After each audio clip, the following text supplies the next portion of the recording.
Efésios 5, 22, diz assim a palavra do Senhor. 25, Efésios 5, 25. Maridos, cada um de vós ame a sua mulher assim como Cristo amou a igreja e a si mesmo se entregou por ela, a fim de santificá-la, tendo-a purificado com o lavar da água pela palavra, para apresentá-la a si mesmo como igreja gloriosa, sem mancha, nem ruga, nem qualquer coisa semelhante, mas santa e irrepreensível. Só até aí, tá bom. Olha para cá, por favor. Os irmãos sabem, né? Tanto o homem como a mulher, Deus nos deu deveres, obrigações iguais em algumas áreas. Por exemplo, cultuar a Deus, louvar ao Senhor, honestidade, isso aí vale para todos. Indifere em relação ao sexo. Mas nós sabemos que algumas atribuições que são específicas. Por mais que a nossa sociedade progressista tente o tempo todo mudar, algumas coisas que são específicas e inerentes ao homem e à mulher. E eu, basicamente, hoje vou falar a respeito, né, do homem, e a semana que vem, se Deus permitir, em relação à mulher. Põe o primeiro princípio ali, por favor. Primeira coisa importantíssima que você precisamos aprender é qual o papel do homem, segundo a Escritura. E quando eu digo homem, eu digo de todo homem, sem exceção. O papel do homem é liderança. Assim Deus nos fez. Por isso Deus nos fez de forma mais aguerrida, uns mais, outros menos, isso é verdade, mas liderança. Em 1 Coríntios, capítulo 11, versículo 13, Paulo vai dizer assim: todavia quero que saibais que Cristo é o cabeça de todo homem o cabeça da mulher e Deus o cabeça de Cristo. Cristo é o cabeça do homem, o homem é o cabeça da mulher e Deus o cabeça de Cristo. Toda e qualquer família, toda e qualquer sociedade onde esta ordem é deturpada de qualquer forma, tende a fracassar, sem exceção. Não importa qual ordem é que você troca. Não importa. Hoje em dia, na sociedade que nós vivemos, talvez seja a mulher se tornando cabeça do homem. Fracassa. Sempre vai fracassar. Você sabe, no passado, em algumas civilizações, a mulher não valia muita coisa. Em muitas civilizações. Todavia, hoje, nesse mundo progressista que nós vivemos, o homem tem perdido a cada dia mais o seu valor.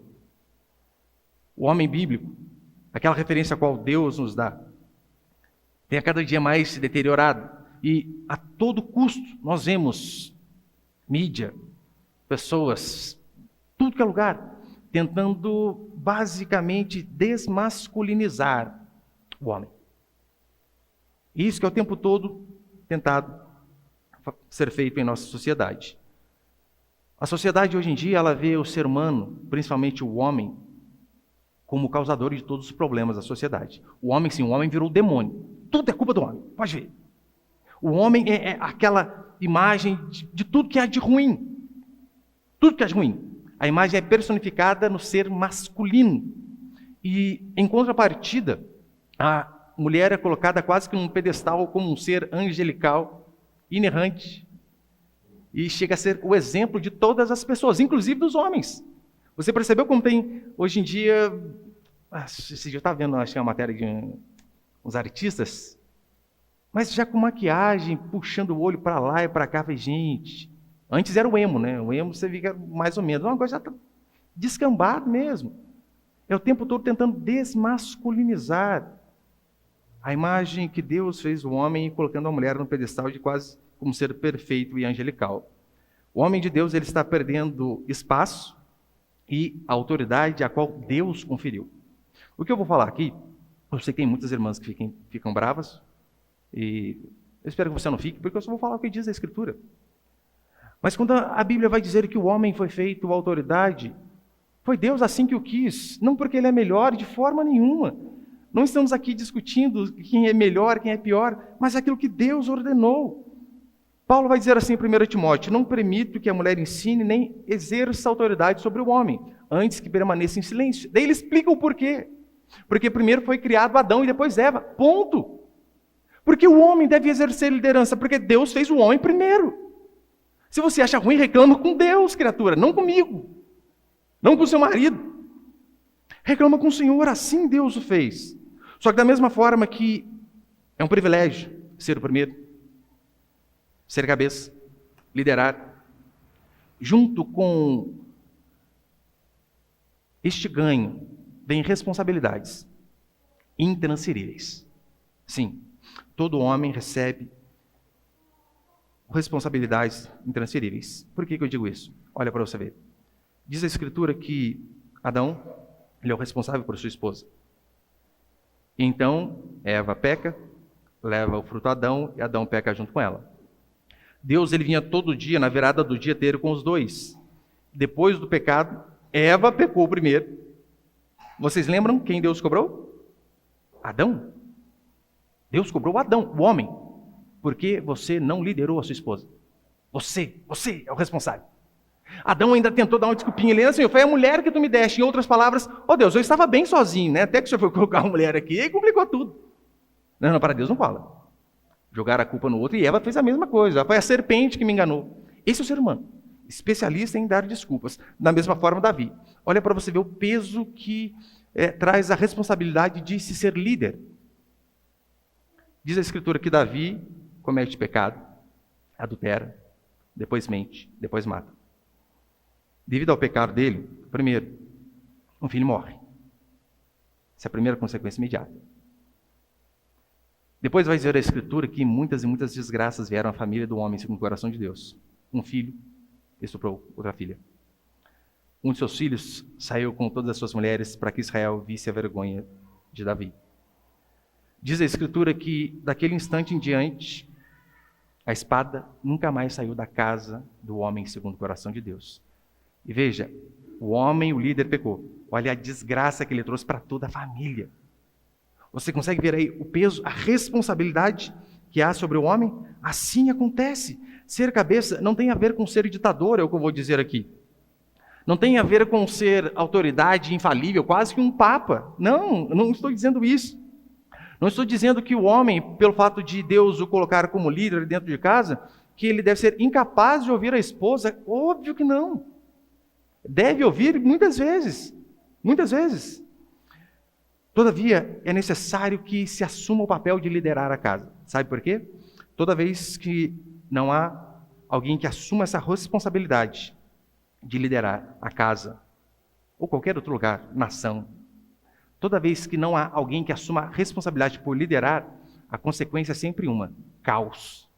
Caos, destruição e desgraça. Seja em povos, seja em nações, seja no lar. Sempre caos. Tanto é que em Juízes, capítulo 17, versículo 6, vai dizer assim: naqueles dias não havia rei em Israel, cada qual fazia o que achava mais reto. É assim, quando não há um líder, cada um faz o que bem entende. Cada um faz o que dá na telha. Assim acontece em famílias onde não há liderança masculina personificada no homem, ali, no pai. Os filhos fazem o que querem, não há limites. Já viu aquela frase, né? As crianças ali é sem limite, é por conta do pai. Óbvio que a mãe tem a culpa também, né? Mas é mais por conta do pai. Pais que não assumem responsabilidade. Êxodo capítulo 32, versículo 25. Vendo Moisés que o povo estava desenfreado, pois Arão o deixara à solta para a vergonha no meio de seus inimigos. Vendo Moisés que o povo estava sem freio, lembra qual era o contexto? Diz a Escritura que Moisés sobe para receber os mandamentos do Senhor. Enquanto ele faz isso, Arão fica responsável por liderar a congregação. E o povo começa a falar: Arão, sei não, Moisés, acho que não volta mais. Arão, faz um bezerro de ouro para a gente. Arão, dá um jeito aí. Se Arão fosse um líder e fosse firme, é bem provável que algumas pessoas sairiam da igreja de Arão. Com certeza. Se Arão falasse assim: bezerro de ouro, aqui não. Aqui não. Alguns talvez diriam assim: seu machista, vou embora, vou procurar outra congregação. Aí então Arão, ele cede aos caprichos do povo, à pressão do povo, e faz o bezerro de ouro. Lembra? Moisés desce, com as pedras na mão, escritos os mandamentos, fica furioso, taca no chão, quebra. Diz a Escritura que ele depois chama os levitas, e os levitas matam 3.000 de seus irmãos. 3.000. Se Arão fosse firme com o povo, ele provavelmente ia perder algumas pessoas. Claro que ia. Mas pelo fato de não ter sido firme, 3.000 pessoas morreram. Ou seja, as perdas por ser firme sempre vão ser menores do que aquelas perdas por ser frouxo. E aqui, quando eu digo ser firme, eu não digo de falar alto, de gritar, não. Moisés era um homem muito manso, mas até os muito mansos precisam ser firmes, precisam falar e pronto, acabou. A falta de liderança, ela traz desgraça para todos, e famílias são desgraçadas por conta de homens que não assumem suas posições. Eu e você que somos homens, chefes de família, nós daremos contas de nossas responsabilidades e principalmente de nossas irresponsabilidades, daquilo que não fizemos. Portanto, de fato, só há uma coisa pior do que ditadura, que é aquele governo, a ferro e fogo, que não ouve ninguém. É a anarquia, é onde não há governo, é onde não há liderança, então há uma bagunça. Se eu pudesse listar, eu poderia classificar aí os homens em 3 níveis. Vou colocar só 3 aqui para ficar mais fácil. Põe o primeiro, por favor. Primeiro, ditador. Quem é o ditador? É aquele que confunde autoridade com autoritarismo. Por que eu digo isso? Porque eu já vi irmãos ouvir falar sobre o homem ser cabeça aqui no culto e chegar em casa e meter o pé em tudo. O pastor disse que o que manda aqui, acabou. Mas não foi isso que eu disse, criatura. Então nós não podemos confundir autoridade com autoritarismo. Não estou dizendo de pessoas que nunca assumem culpa, que nunca reconhecem seu erro. Isso é coisa de ditador. Não esse tipo de homem que a Escritura diz que devemos ser. Mas também tem o oposto, O problema é que muitos fazem assim, eles saem do regime ditatorial e vão para o caminho oposto, que é o segundo, que é o homem banana. Talvez mais personificado na sociedade moderna como Homer Simpson. Já viu como? Você lembra como era o Homer lá? Barrigudo. Só sabia soltar pum e arrotar. O esteio da casa era Marge, ela que era centrada, A mulher cabeça. E a consequência, Bart, um adolescente desmiolado. Essa é a regra. Aí, pastor, mas esqueci como chama a irmã? Tinha a Lisa. Tinha a feminista Lisa, a progressista Lisa. É um desses 2 caminhos. O feminismo, ele afeminou muitos homens. Endureceu muitas mulheres. E os homens que talvez não foram transformados de fato em gays, se transformaram em molengas, bananas, frouxos. Essa é a palavra. Se o ditador abusa, o banana ele não exerce a sua autoridade de homem. Isso é muito prejudicial. Êxodo capítulo 18, versículo 21 vai dizer assim: procura dentre o povo homens capazes, tementes a Deus, homens de verdade, que aborreçam a avareza. Põe-nos por sobre eles por chefes de 1000, chefes de 100, chefes de 50 e chefes de 10. Homens tementes a Deus, homens de verdade. Aqui o sentido não tem nada a ver com homossexualismo, nada, tá? Tanto é que na versão Almeida século XXI diz homens confiáveis que repudiam a desonestidade. Este é o sentido. O que seria um homem de verdade, segundo a Escritura? É o que é exemplo dentro da sua casa. Homens devem ser exemplo. Você, irmão, você deve ser o primeiro a levantar na sua casa para orar. O primeiro a estar pronto para ir à igreja. O primeiro a buscar a Deus. Só que, via de regra, não é isso que acontece. Você percebeu que, na maioria das vezes, as igrejas têm mais mulheres do que homens? Por quê? Ora, porque os homens não estão exercendo seus papéis. Não estão sendo homem de verdade, segundo aquilo que a Escritura ordena. Eu sei que há muitas mulheres, inclusive na posição de liderança dentro das igrejas. É rebeldia delas, claro que é, rebeldia delas. Mas também é porque homens estão fugindo de responsabilidade. Não querem. Para quê? Deixa que elas fazem.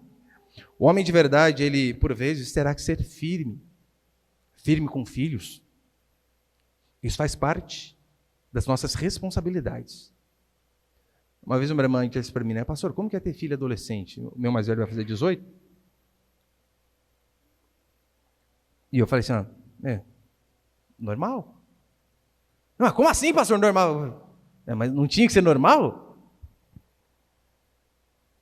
É porque quando você cria de uma forma, ainda que dê alguns probleminhas que todos dão, via de regra não teremos grandes problemas assim. Mas é necessário ser firme. É necessário, por vezes, dizer assim, olha, filho meu não vai embaladinha de jeito, nem embaladinha gospel, não vai. Ainda que fica na dizer, não vai, pronto, acabou.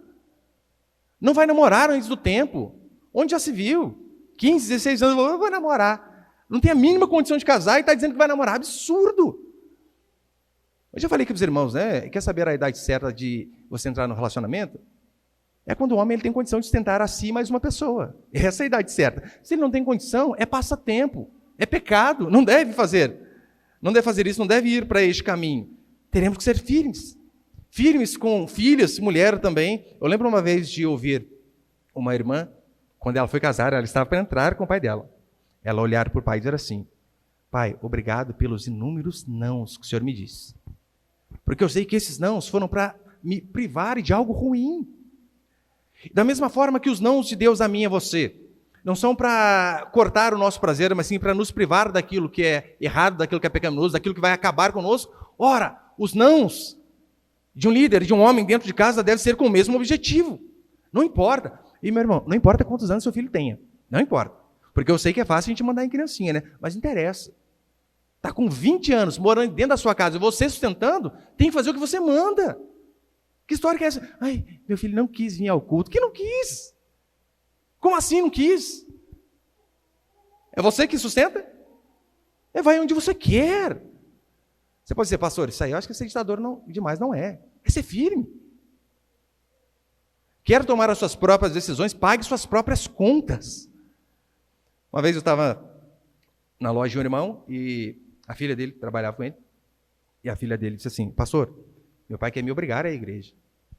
Não tem que ser quando Deus tocar o meu coração. E tinha um monte de cliente perto, eles põem a gente numa sinuca de bico, né? Eu falei assim: não. Tem o absorvente que você usa, ele que compra. Você tem que ir, mano. Tem essa não. É ele que manda. E assim funciona. Devemos ser firmes. A Escritura vai dizer que o rei Josias, ele durante o seu período de reinado, ele obrigou as pessoas a buscarem a Deus. Sabe o que aconteceu? Diz a Escritura que enquanto ele reinou, ninguém se desviou dos caminhos do Senhor. Por quê? Firmeza. Seja um homem de Deus de verdade. Seja um homem de Deus de verdade, e ainda que os filhos fiquem bravos, lá na frente você vai ouvir: obrigado, obrigado. E ainda que não ouça, o importante é fazer aquilo que é correto. O homem de verdade, em relação à esposa, ele é o primeiro que deve colocar a sua mulher como prioridade na sua casa. Isso é ser homem de verdade. É você saber que a sua vida, que o seu trabalho, que toda a sua dedicação gira em torno de Deus e da pessoa mais importante da sua vida, a sua esposa. Assim os homens devem fazer. Assim eu e você que somos casados devemos fazer.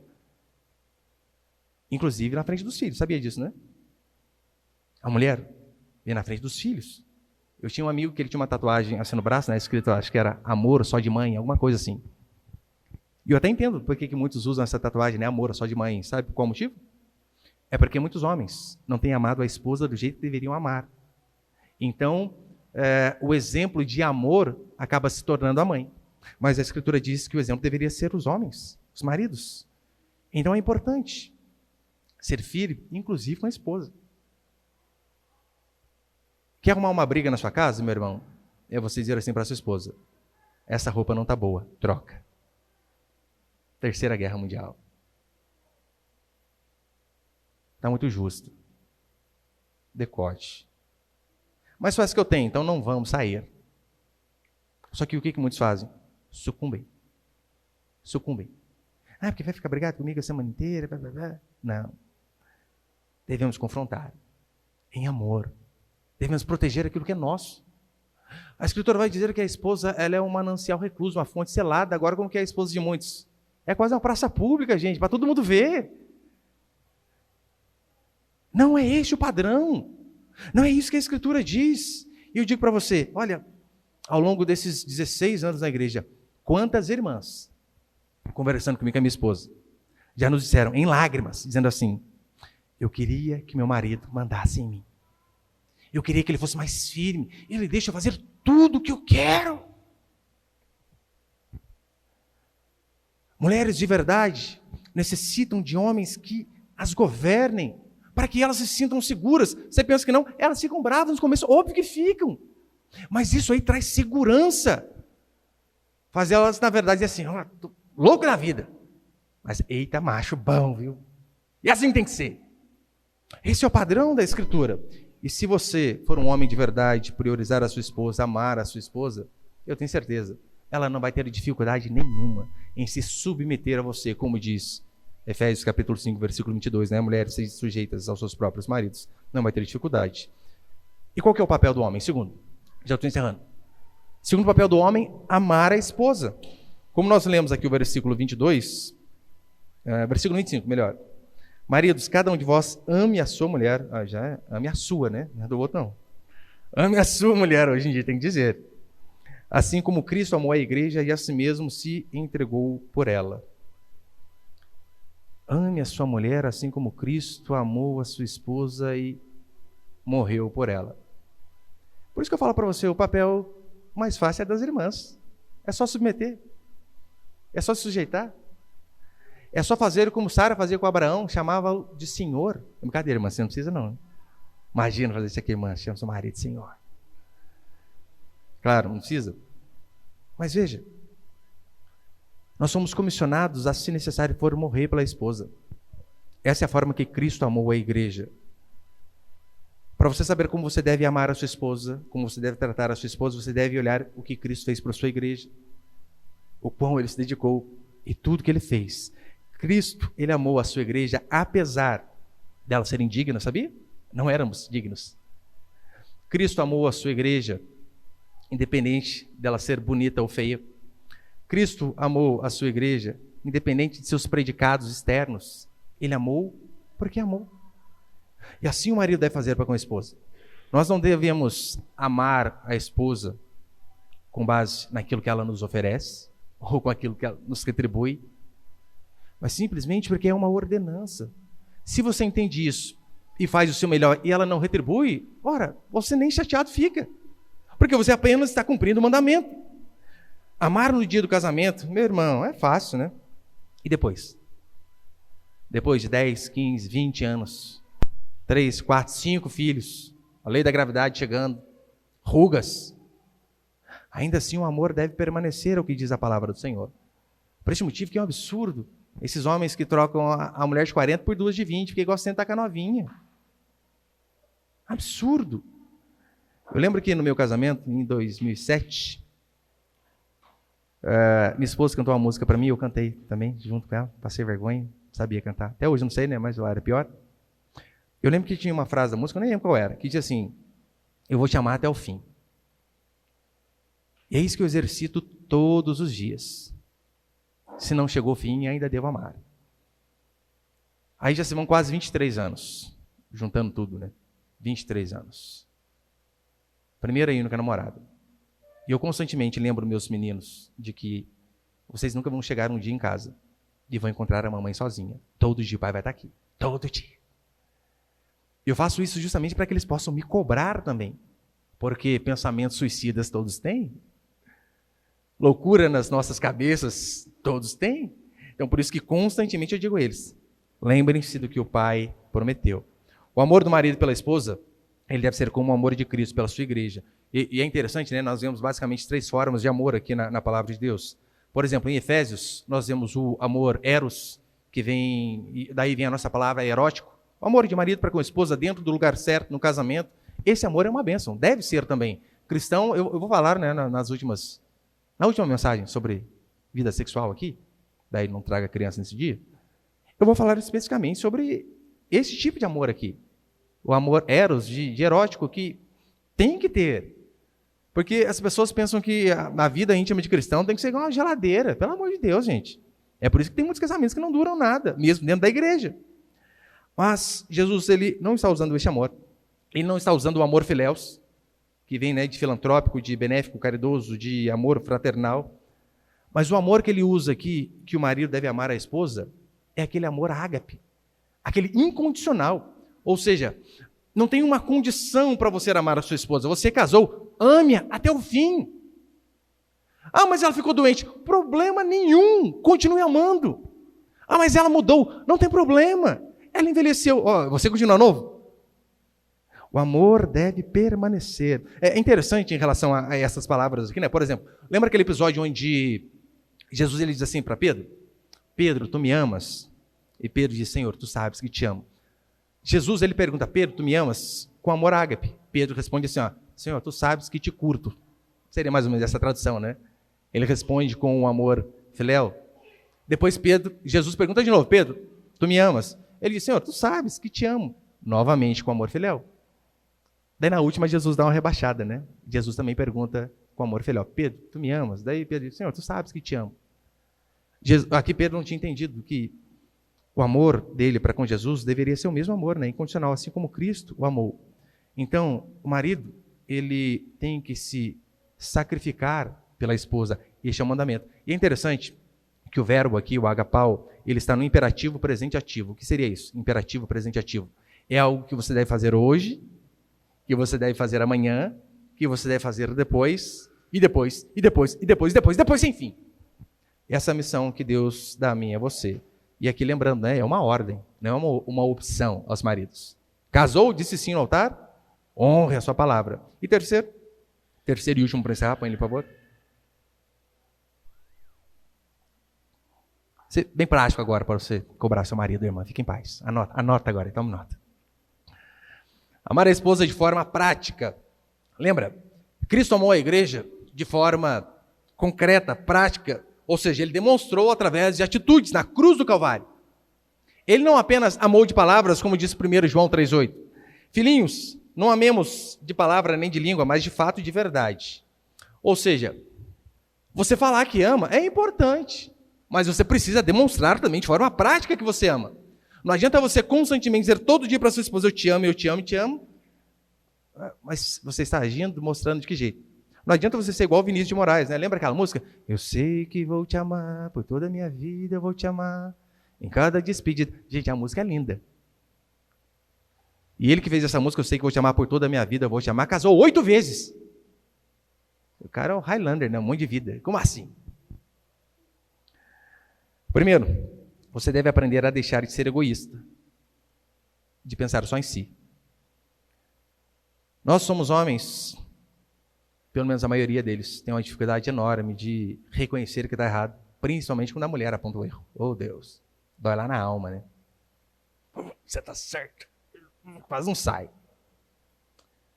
Devemos aprender a ouvir a esposa, a pedir perdão, a assumir os erros. Faz parte. A gente erra. Eu lembro uma vez acho que eu mandei uma mensagem para minha esposa, estava fome, estava vindo manhã inteira fora. Eu falei: faz almoço que eu estou chegando.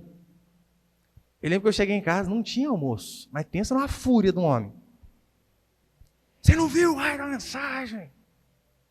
Não, eu não peguei o celular direito, o dia inteiro sem comer.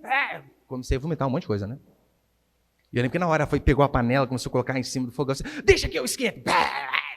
Que showzinho que a gente dá, né? Por que você não olha o celular, criatura? Ela olhou. Mas não tem mensagem isso aqui. Essa porcaria que não funciona, olha aqui no meu, pra você ver. Não tinha ligado a internet. A mensagem não tinha ido. Gente, sabe onde eu ponho a cara, né? Amor, você quer tomar um açaí depois do almoço? Ali na praia. A gente precisa, nessas horas, aprender a dizer: perdão, errei. O maior responsável pela saúde do casamento somos nós, cabeça, o homem. Nós somos os responsáveis. Como você tem tratado a sua esposa, meu querido irmão e irmã? E eu digo isso de forma prática. 1 Pedro 3,7, olha o que Pedro vai dizer. Maridos, vós igualmente vivei a vida comum do lar com discernimento e tendo consideração para com a vossa mulher como parte mais frágil. Tratai-a com dignidade, porque sois juntamente herdeiros da mesma graça, para que não se interrompam as vossas orações. O quê? Tratai igualmente a sua esposa com discernimento, tendo consideração com a mulher como parte mais frágil. Tudo isso para que não se interrompam as vossas orações. Ou seja, pode ser que às vezes Deus não está respondendo a minha oração, é porque temos tratado nossa esposa de forma errada. Colossenses, capítulo 3, versículo 19, Paulo diz assim: maridos, amai a vossa esposa e não a trateis com amargura. Não pode. Na nova tradução da linguagem de hoje diz: não seja grosseiro, estúpido. Entendeu, né? Essa talvez seja a minha maior dificuldade. A grosseirinha em pessoa. Mas a Escritura diz: Trate-a de forma adequada. Imagina o seguinte. Quantos irmãos aqui tem filha, mulher? Só para saber. Eu não tenho, só tem homem. O Henrique tem. A gente estava conversando esse dia, lá no shopping, vamos colocar a Helena. Imagina o seguinte. Você tem uma filha. E você descobre que o seu genro está tratando mal a sua filha. Você vai visitá-los e você vê de repente o seu genro forte como um touro. E a sua filha cada dia mais magra. Você vai num outro final de semana e de repente você vê alguns hematomas no braço ali da sua filha. Você vê no semblante dela a infelicidade. E você então descobre que o seu genro não está dando comida e ainda está agredindo-a. Você como pai, como você ficaria? Furioso, eu tenho certeza. E por que Deus não ficaria extremamente bravo conosco? Da mesma forma, ao saber que nós estamos tratando a filha dele de qualquer forma. Porque você sabia? A sua esposa, antes de ser filho lá do seu sogro, da sogra, é filho de Deus. Então preste muita atenção na forma como que você a trata. Porque é Deus quem vai cobrar você. Porque muitas coisas seu sogro não vai ver. Não vai. Mas Deus vai, pode ter certeza. Deus é muito mais bravo que seu sogro, que sua sogra. Com certeza. 1 Pedro 3,7 vai dizer que, né, para que não se interrompam as nossas orações. Meu irmão, isso aqui é muito sério. Muito sério. Tratar mal a esposa pode emperrar até a nossa vida espiritual. Agora, se a mulher foi chamada para se sujeitar, a Escritura diz que o homem foi chamado para amar de forma incondicional. E eu digo a você, muitos de nós aqui não teremos a oportunidade de provar o nosso amor, como diz Efésios, com a nossa própria vida. Morrendo no lugar da nossa esposa. A maioria aqui não vai ter essa oportunidade. Graças a Deus por isso. A maioria não vai ter. Mas, se nós devemos amar a nossa esposa a ponto de morrer por ela, coisas grandes, você não está disposto a fazer coisas menores? Coisas infinitamente menores? Veja só, você tem que morrer pela sua esposa, mas para você almoçar na casa da sogra é quase que um calvário. Não consegue. É uma dificuldade imensa ir lá e ouvir o sogro e a sogra.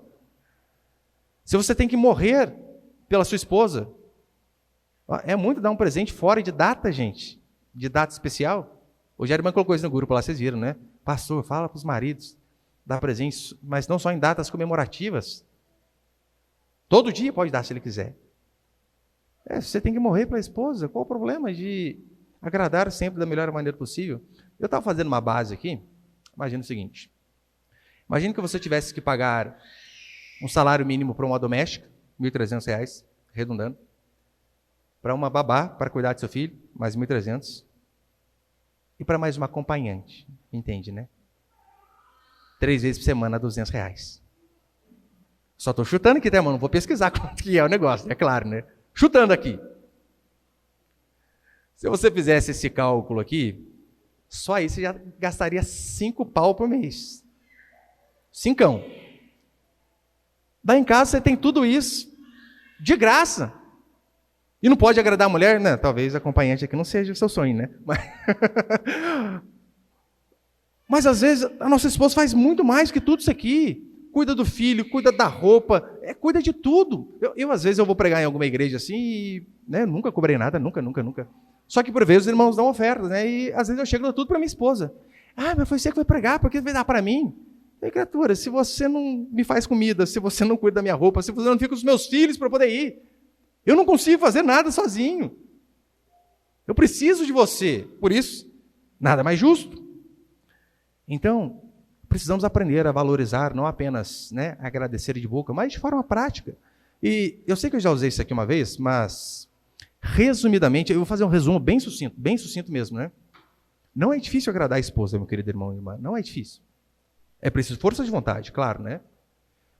Resumindo de forma, né, da melhor forma possível, né? Não é, põe ele, por favor. Não é difícil agradar a esposa, só é necessário algumas coisas, põe lá. Precisa muito mais que isso, precisa, irmãs? Só é necessário ser amigo, companheiro, amante, irmão, pai, chefe, educador, cozinheiro, mecânico, encanador, decorador de interiores, estilista, eletricista, sexólogo, ginecologista, psicólogo, psiquiatra, terapeuta, audaz, simpático, Esportista, carinhoso, atento. Tem que conversar olhando no olho, senão não vale.